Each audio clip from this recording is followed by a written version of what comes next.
I was lucky in a way that I just started playing the organ for fun as a small child, 3, 4 years old.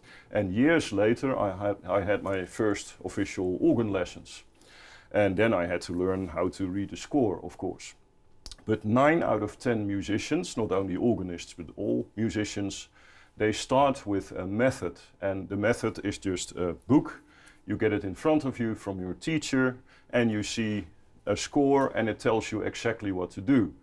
So imagine, and that's why the comparison with a language is so good, if you would do the same with a language. I mean, how did you learn your native tongue? That's always by starting to listen. That's what babies already do. You start listening, then you start copying sounds, then you start to communicate. You start to get to know more words, more vocabulary, more grammar that you really can communicate after a while. And then you go to school and you learn how to read and to write. That's actually the natural order of things. But for a reason it changed during time. One of the main points, I think, in the organ history is when Charles-Marie Widor started teaching.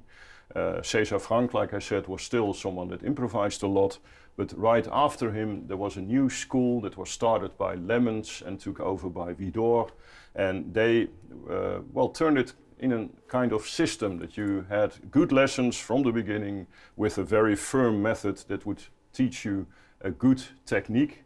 And of course there is a great upside to it.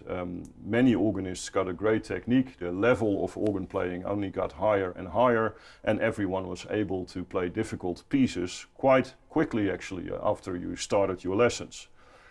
But the main thing that we lost was of course the art of improvisation, because if you start with score reading from the beginning, you can, so to say, read from a book very quickly. But then you close the book and you actually don't speak the language. You can't communicate.